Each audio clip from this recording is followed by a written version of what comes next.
ذرا نظر دوڑائیے کہ آج سے 13 سال پہلے سن 2010 میں سارے پاکستانیوں نے مل کے 1500 ارب روپیہ حکومت کی تجوری میں ڈالا ٹیکس کی مد میں۔ آج 2023 کا سال، حکومت ہمیں خود سے بتا رہی ہے کہ سارے پاکستانی مل کے 9400 ارب روپیہ حکومت کی تجوری میں ڈالیں گے۔ تو آپ سوچئے 13 سال پہلے صرف 1500 ارب ٹیکس کی مد میں، اور آج 9400 ارب، تو چوری کہاں ہو رہی؟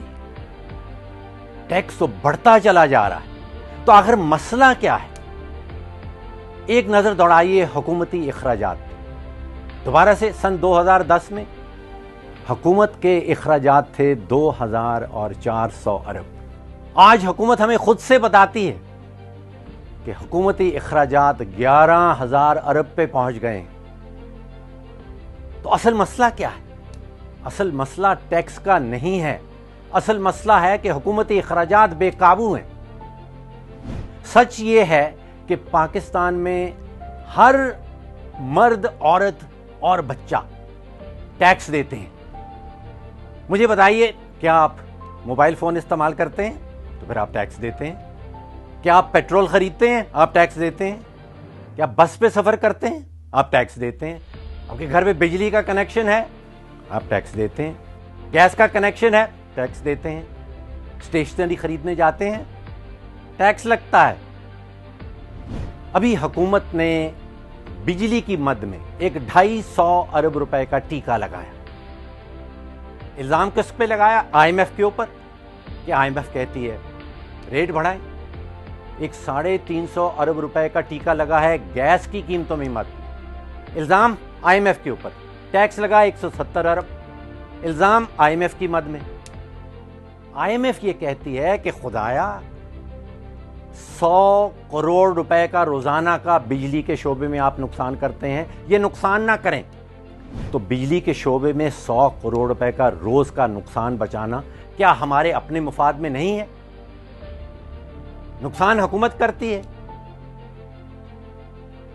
ملبہ گرتا ہے، بوجھ گرتا ہے عوام کے اوپر، الزام لگایا جاتا ہے آئی ایم ایف کے اوپر۔ آپ سوچئے کہ پی آئی اے میں حکومت کوئی 70 ارب روپے کا سالانہ نقصان کرتی ہے، کوئی 16 کروڑ روپے کا روزانہ کا نقصان ریلویز میں ہو رہا ہے۔ ہمارا اصل مسئلہ سیاسی ہے، معاشی نہیں ہے۔ یہ سفید ہاتھی جو پال رکھے ہیں، یہ سیاسی فیصلہ ہے، اس میں معیشت نہیں ہے۔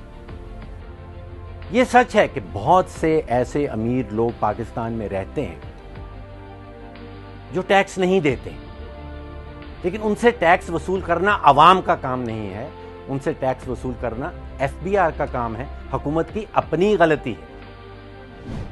ایک شرح گنی جاتی ہے جس کو کہتے ہیں ٹیکس ٹو جی ڈی پی ریشو، کہ آپ کی جی ڈی پی کیا ہے اور ٹیکس کتنا لگ رہا ہے۔ بنگلہ دیش میں یہ شرح 7% ہے، ایران میں 7.4% ہے، پاکستان میں 9.1% ہے۔ یعنی کہ پاکستان میں ٹیکس زیادہ اکٹھا ہو رہا ہے، ایران کے مقابلے میں ٹیکس زیادہ اکٹھا ہو رہا ہے، بنگلہ دیش کے مقابلے میں ٹیکس زیادہ اکٹھا ہو رہا ہے۔ تو پھر پاکستانی ٹیکس چور کہاں سے آئے؟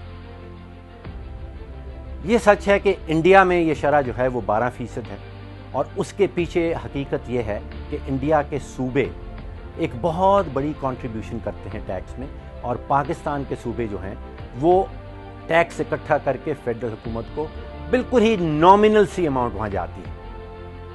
تو اصل مسئلہ ٹیکس نہیں ہے، اصل مسئلہ حکومتی اخراجات کا ہے۔ ایک اور مزے کی بات آپ کو یہ بتاتا ہوں کہ اگر 3 قسم کے ٹیکسز ہم جمع کر لیں، جس میں انڈائریکٹ ٹیکس ہے، جس میں کسٹمز کی ڈیوٹیز ہیں، ود ہولڈنگ ٹیکس ہے، حکومت کی ٹوٹل انکم کا 90 سے 95% یہ بن جاتا ہے۔ یعنی کہ آج اگر ایف بی آر کو بند کر دیا جائے تو 90 سے 95% ٹیکس حکومت کی تجوری میں پھر بھی اکٹھا ہو جائے گا۔ اچھا، ایک اور مزے کی بات، بچپن میں ایک کہانی سنائی جاتی تھی ہمیں کہ رابن ہوڈ کا ایک کیریکٹر ہے، اور وہ امیروں کی جیب سے پیسے چراتا ہے اور غریبوں میں بانٹتا ہے۔ تو ہماری حکومت جو ہے وہ ریورس رابن ہوڈ ہے۔ وہ غریبوں کی جیب سے پیسے نکالتی ہے اور جو امیر کارٹیلز ہیں پاکستان کے اندر ان کی جیبوں میں ڈالتی ہے۔ یقین کیجئے ہمارا مسئلہ سیاسی ہے، معاشی نہیں۔ آپ سب لوگوں کا فیڈ بیک آ رہا ہے، for which we thank you all. Iftikhar Shah صاحب نے لکھا ہے، شاہد خان صاحب کا پیغام آیا ہے، رنڈ صاحب نے لکھا ہے، عمران بیگ صاحب نے لکھا ہے، اور یہ 4 صاحبان نے لکھا ہے کہ excellent analysis, keep it up. آپ کا فیڈ بیک آتا رہے، ہمیں خوشی ہوگی۔ آپ سوالات بھی بھیج سکتے ہیں، ان کا جواب دینے کی کوشش کریں گے۔ ڈاکٹر فاروق سلیم کو اجازت دیجیے، ٹل نیکسٹ ٹائم، اللہ حافظ۔